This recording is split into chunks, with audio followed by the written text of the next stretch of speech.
acted very, very dangerous. Get these spidey sense, I was like, oh, something's off.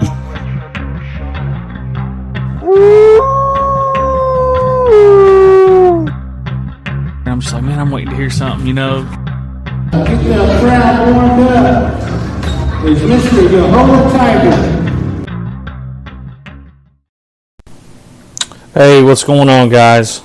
Welcome to the fourth episode. Yeah, it's fourth episode. I'm just looking on here right now.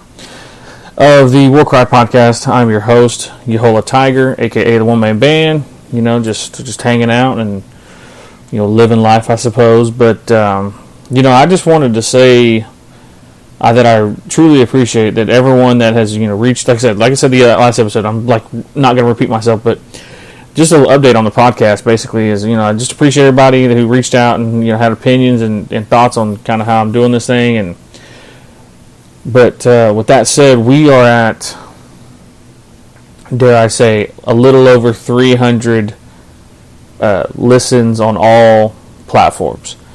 I cannot say enough how much I appreciate you guys tuning in. I'm just a dude that just talks, and that's kind of wild to me. That you guys care about what I'm talking about, and want to hear what I have to say. And to me, that's very, very crazy to me, and kind of wild that you guys, will tune in and listen. But this episode is we're gonna go kind of deep a little bit. We're gonna be talking about Operation Paperclip. If you guys are not familiar with Operation Paperclip, basically, I guess little what do they call that at the beginning of a book? Not preface? No. Anyways, whatever. I have not read a actual book text, like a hard, hard paperback book or even a hardcover book in like 25,000 years. So don't judge me for that. But basically, we're going to be talking about Operation Paperclip, and we're going to be referencing a book from Annie Jacobson. She wrote a book over this. She's a, kind of a, I wouldn't say conspiracy theorist, but she sticks to the hardline facts, and she kind of has people in, the know that know these things that help her out, with different, what you would say, projects and books that she writes. But in the meantime, before we do, I just wanted to give a special shout out, not really even a shout out, but I want to lay to rest. I want to gently lay them on the bed, to lay them down, is the 2020 to 2022, 2023 Oklahoma Sooners. I want to lay them down, lay them to rest, because they deserve all the rest that they need for next season. 6-6. Man, I'm still sick about it. Some people have been ragging me about it. That's kind of foul for them to do that to me. But that's how much I love them Sooners. But we're gonna keep it. We're gonna be all right. I'm real sad about that, and the fact that old Brent Venables couldn't hold us down for even one season. Couldn't even bring the defense back. That's just. It's cold-blooded like that. I guess it's how it's got to be sometimes. But as long as OU isn't as bad as them Cowboys, a little bit away from them. The Oklahoma State Cowboys. Thank God that we're not as bad as them. We beat them down. We call that a massacre. It was over before it started. And, I just wanted to make sure that we held them down, because I know their season got laid to rest the night that the Sooners beat them. So I just wanted to make sure y'all was good, hold y'all down a little bit. But rest in peace to the Sooners. We love and appreciate you still, even though you kind of did us kind of crazy. But it's all right. So on this episode, we're going to be talking about Operation Paperclip.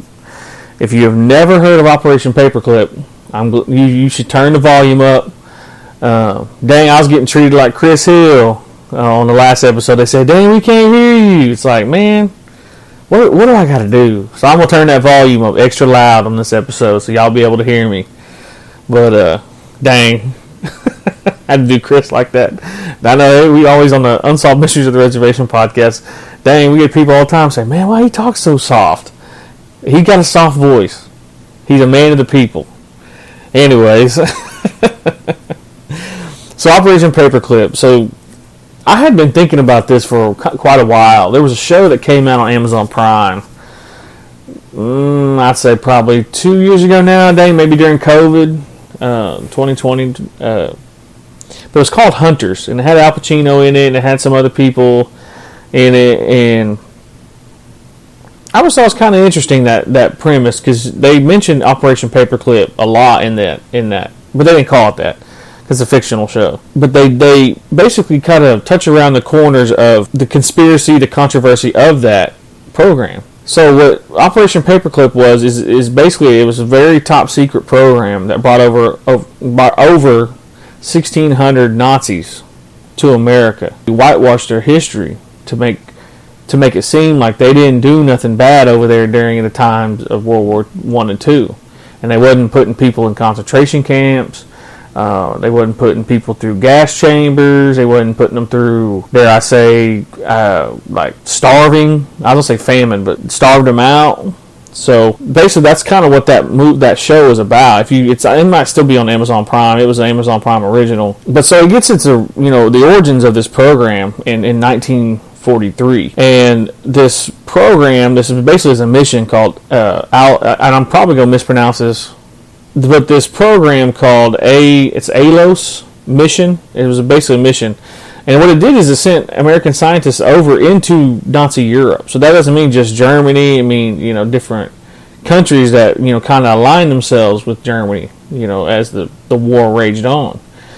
And basically the scientists were with Allied troops, and they, their mission was to find out information about biological, chemical, and nuclear programs that the Nazis that they were trying to create and perform, and they were going to bring that information back to the U.S. Well, the ALOS officials, the scientists, they ended up, kind of finding out that like Italians and later the French were involved in this too. That they were working for the Nazis to help them out, to help them ensure that they had victory. And one thing too that the Italians and the French said, that they were like, no, they weren't doing that. They weren't, creating nothing, nothing advanced. They had no progress. They could not. They said that the Nazis could not advance, basically, to a certain extent.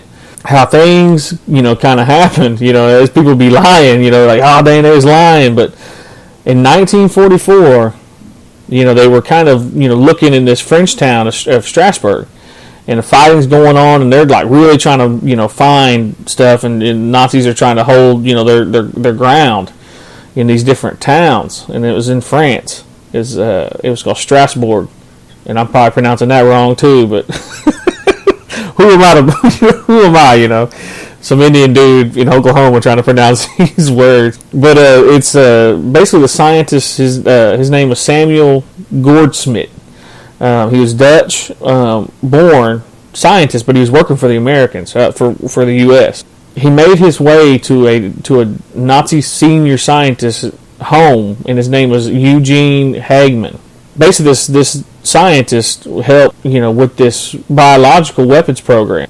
That scientist had fled out like a couple of hours before it was really supposed to happen. Like they were going to take this town over. And inside his apartment, there were some papers with the American soldiers holding the fort after they defeated the Nazis in this town. They started going through some of the papers, and what they found, and it's kind of wild. This Dr. Hagman was all the time needing subjects for testing. Of the 100 people, so basically he wrote in this diary of sorts, like kind of a reading, that he needed, that they sent him 100 patients, or quote-unquote prisoners. And he called them patients, but they were prisoners. And he said 18 died on the way there, and only 12 are in condition. So they were sending them from those concentration camps that were suitable, 12 that only made it, that were suitable for his experiments. And therefore, you need to send me another 100. Between the ages of between 20 and 40, who are healthy and in physical condition comparable to the soldiers. And I ain't gonna say, basically, they do that little sign. I ain't gonna say it because that's wild. But basically, those papers show that they were in full steam ahead, full-fledged, almost about to create these weapons. And the French and the Italians were lying. And the ALOS officials, made crazy amounts of notes trying to make sure that they got all the names. One thing I was reading too when I was doing a little research on this kind of the story and this topic was that some of the names of the scientists were in the bathroom.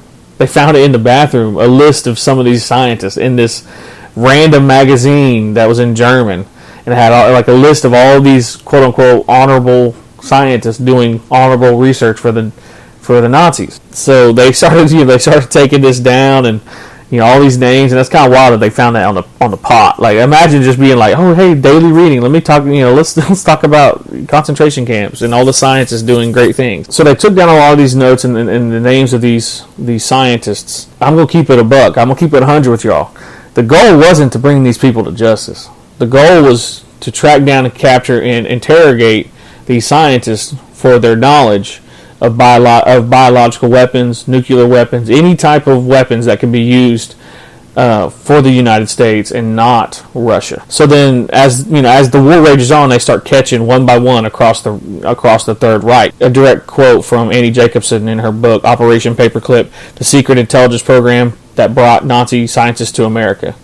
It was written in 2014. I just wanted to make sure I plugged that. So basically, Hitler's scientists, they were taken into custody and interrogated, and basically what they wanted to know was the extent of the carnage and the horrors in Europe that were created by that Nazi regime, and also obviously the weapon. But at the same time, a lot of Allied forces and the U.S., they wanted that knowledge. I'll read you a quote from the book. The scale on which science and engineering have been harnessed to chariot the destruction in Germany is indeed amazing. And that was from a British aviation expert with the Royal Aircraft Establishment. And said, basically, he also said that there is a tremendous amount to be learnt. Dang, from the South? No. There's a tremendous amount to be learnt in Germany at this present time. So that's kind of how it started. And that's kind of the way that the origins of that, Operation Paperclip. Well, on July 6th, 1945, Joint Chief of Staffs issued an actual memorandum that was so explosive that it had never been shown, it was never even shown to President Truman at the time. It was titled Exploitation of German Specialists in Science and Technology in the United States. And it outlined a program for procurement, utilization, and control of these specialists. And basically a plan to recruit Nazi scientists to do the bidding of the United States government and military intelligence, which kind of ended up having a name called G2. And that was the department that was given control of these scientists. At this time, as the war kind of dies down and the Allied forces win, the race between the Allied forces and Soviet Union was starting to ramp up. And the Cold War started to really show its head. That basically they came together to fight this monstrous foe, and then they realized that if we get their intelligence and their weapons and their technology, we will be undefeated. We will be able to take over the world, because you're getting basically all for this war. And so the arms race began to happen, and obviously we know what that's called. That's the Cold War at that time. And one thing about the program that, trying to gain this arms race was kind of the moral part of that. Like, you bring in these Nazi scientists who have, we know for a fact they were experimenting on people, doing things to people, putting people in concentration camps, doing heinous experiments on these people. That's kind of the moral side of that. Like, as Americans, we, our people, our country, our government did that. And that's such a thing nowadays where I hear that phrase, you're a Nazi, you're a, it's kind of wild, that we allowed that to go on, and to keep it kind of, moving with the history. So the original name for the program was called Operation Overcast, but then it was later named Operation Paperclip, and that's where Operation Paperclip began its birth. And so before the Nazi scientists were given permission to move to America, the Britons or the English, whatever they want to be called, requested access to the scientists to do some rocket research of their own.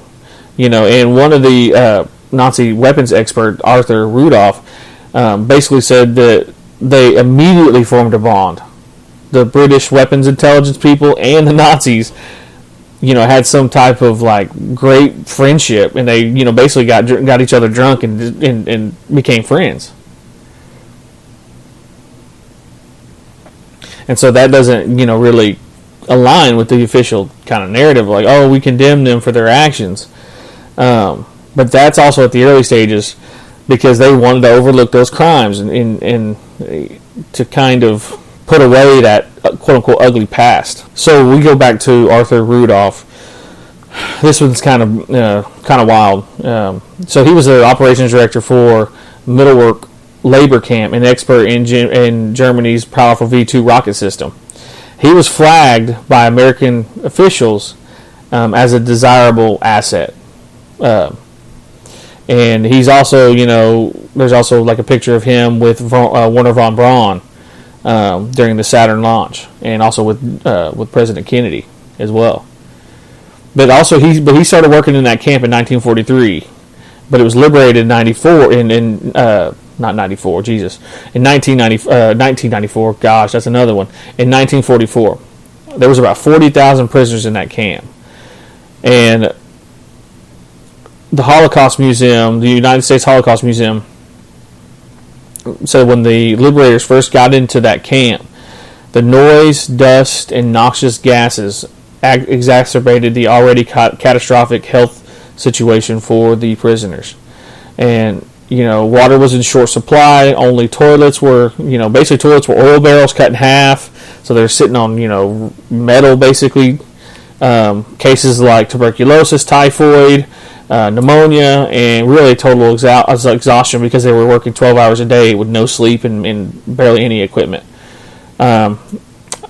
He also, there's a picture that, if you want to look this up, this is in the basically NASA archives, but it's Arthur Rudolph holding a United States rocket. It's in NASA, so you can just research that if you want to look that up. But actually, it's kind of wild. During his time there, 20,000. So he worked there a year, and 20,000 people died. But he was granted entry into the country. And the American officials in Germany, they named him the Ardent Nazi. So basically, he overseen the slave labor and was present when prisoners were executed. So this dude is a bad dude. He's a bad mofo. And one thing too that was done was basically it was quietly erased from his official file. And he worked for NASA. And I'm not going to talk about his accomplishments in NASA. Basically, you guys know, he worked on multiple rockets. He never mentioned anything about anything that was going on with what he was doing, his previous job, which is kind of wild. And this is one thing too that's kind of crazy about this is OSI, which is the Office of Special Investigations, interviewed multiple slave laborers from that camp he was in and approached Rudolph with an offer. He wouldn't be. So this is the offer they gave them. He wouldn't be charged if voluntarily left the United States and grew up and gave up his United States citizens. He and his wife moved back to Germany, and then in 1987 he was ruled there was insufficient evidence to try him for war crimes. He tried to regain his U.S. citizens, helped by some people from NASA, but he died in 1996 at the age of 89. The next guy I'm going to talk about, who Arthur Rudolph worked with, was Wernher von Braun. He was another prized quote-unquote recruit for the U.S. government in NASA. Like I said, he worked on the Nazis' V2 rocket, which basically, which was a huge weapon for them against the Britons. He was then transferred, and he was transferred to a luxurious town in Bavaria for questioning, basically when he was caught. And there's a picture, like I said, Werner von Braun with the fellow Operation Paperclip scientists. You can view that on NASA. You just type in his name, and you can see that there's basically all the Nazis in American, basically NASA type of regalia, or not regalia, but kind of behind them and stuff like that. It's just a picture of it. So at first, when he was first caught, he refused to cooperate with the Allies.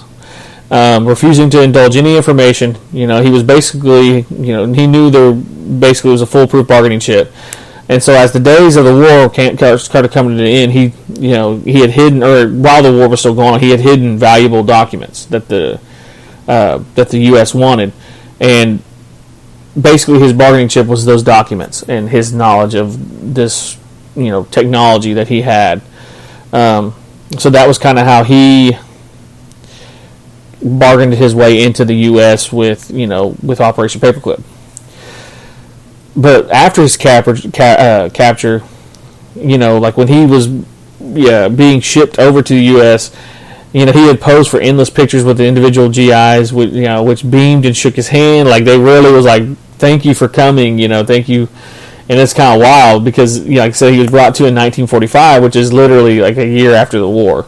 And then so he worked for the U.S. Army, the chief of the U.S. Army Ballistic Weapon Program. He oversaw Redstone, Jupiter-C, Juno, all these perishing missile systems. And then under his command, which is wild, this is wild, 120 former Nazi scientists worked on all these programs that worked under his command. Even in this is like so brutal. Like I don't know how this is not being brought up, but like Braun even received the Presidential Medal of Freedom. Dude, that's crazy. In 1977. He was very beloved. And I was listening to a podcast called Tinfoil Hat with Sam Tripoli. And he was performing in Huntsville, Alabama, which is where NASA resides. And he made a Werner von Braun joke, and boy, they booed him out of the room. He was like, dang, y'all really rocking with this guy like this? Even though he's been doing all this wild stuff and basically running the Nazi program 2.0 in America. And Braun, even later on in his life, acknowledged that he had been a member of the Nazi Party, but claimed that he never was a true believer and had no choice. He insisted that research, not politics, was his passion. As you go back into his files, they gave some whitewashed version of his history. He was basically, as people had been coming out, he was a member, of the SS, which is, Hitler's, basically Hitler's right hand, his army, basically. It's one thing that he visited multiple concentration camps, personally selected workers to become slave laborers in his V2 rocket program, and his SS officer rank and Nazi record were classified by the U.S. Army. For years until his death, he was able to evade justice. He actually died in Alexandria, Virginia, and basically President Carter at the time, and this is his quote of Werner von Braun, a Nazi, "To millions of Americans, Werner von Braun's name was linked to our exploration of space and to creative application of technology. Not just the people of our nation, but people all over the world who profited from his work." Wild. That's so crazy. So that's kind of a few examples of there's plenty of more. There's a document that came out, and I cannot. It might have been The Neighbor Next Door. It was a documentary.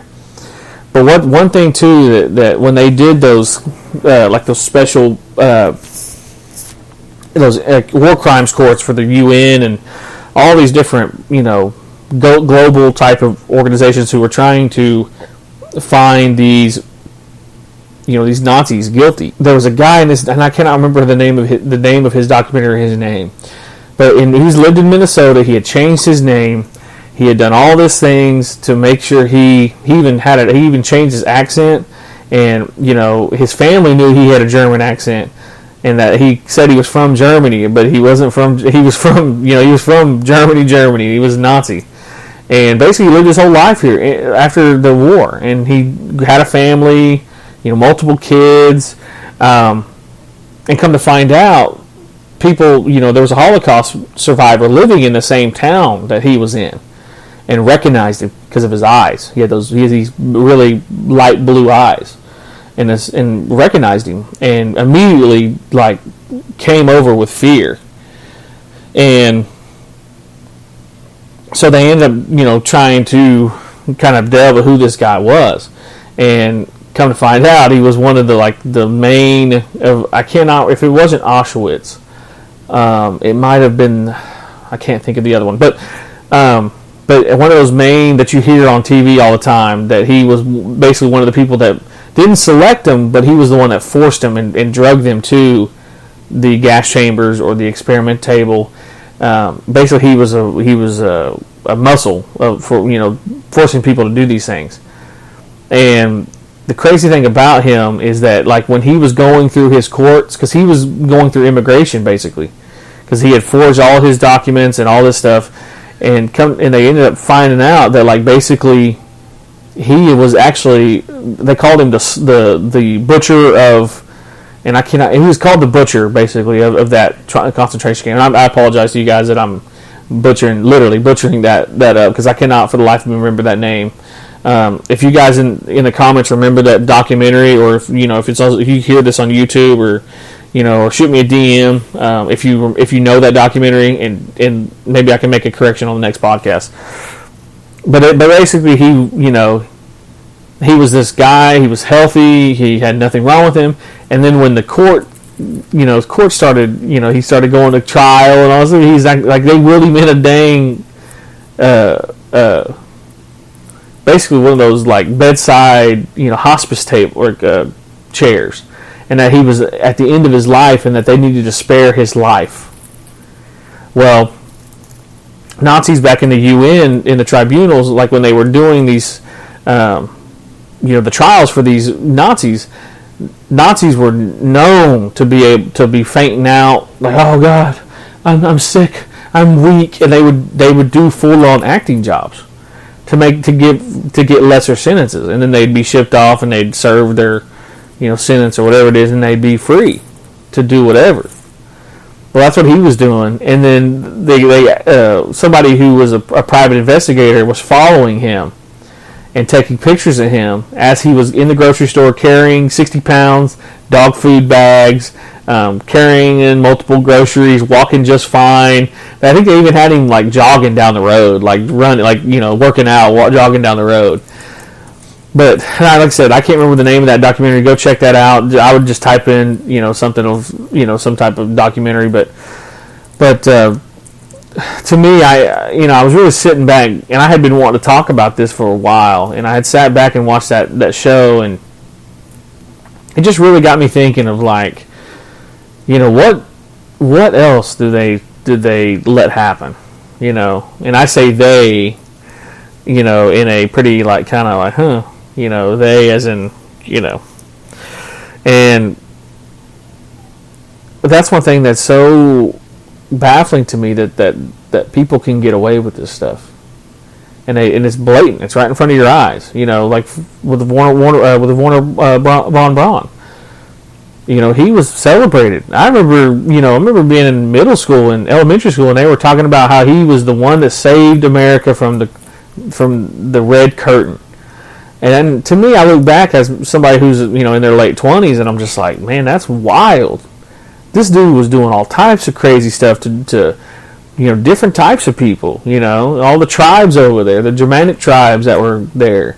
The Jews, the Gypsies, everybody. People that wasn't them, they was taking care of them.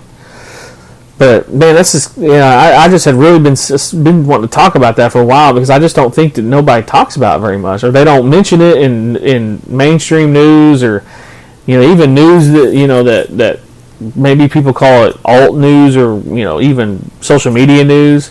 But this is Operation Paperclip, and I hope you guys enjoyed this episode. It's I tried to get as much as I can. There's really a lot of information. I would suggest go reading Annie Jacobson's book, Operation Paperclip. Her last name is spelled Jacobsen,